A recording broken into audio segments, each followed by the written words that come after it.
Aujourd'hui, je me suis réveillée dans la ville la plus détente de France. C'est pas moi qui le dis, c'est partout sur internet. Et surtout, c'est dans son nom. Pour le jour 45 de mon tour de France en 80 jours, je suis à Aix. Ce nom, ça vient de Aquae Sextiae, les eaux de Sextius. Une ville thermale pensée dès l'origine pour ralentir, apaiser, soigner.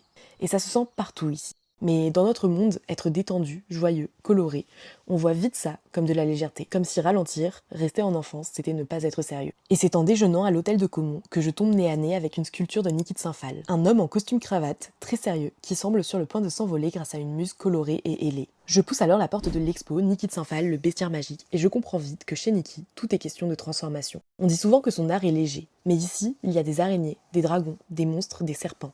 Des bêtes symboliques, féroces, qu'elle affronte en les représentant. Elle leur tire dessus, littéralement.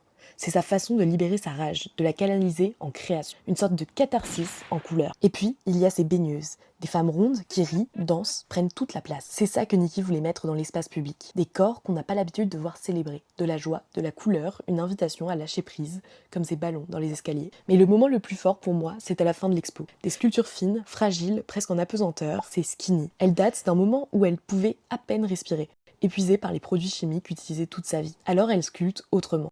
Elle allège, elle aère et elle respire à travers ses œuvres. Ce que j'aime chez Niki de Saint-Phal, c'est qu'elle prouve que l'on peut être profond sans être sombre, qu'on peut rire, danser, colorer le monde et pourtant dire l'essentiel. Elle croyait en un art joyeux, guérisseur, et c'est sans doute pour ça qu'on l'a tant sous-estimée. C'est d'ailleurs là, selon moi, qu'Aix et Niki se rejoignent, dans cette douceur qu'on croit futile alors qu'elle est nécessaire. It's my things to make someone feel good for 1 minute in one day when I'm satisfied.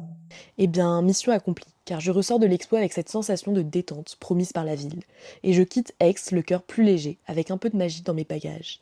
Direction la mer, comme les baigneuses de Niki.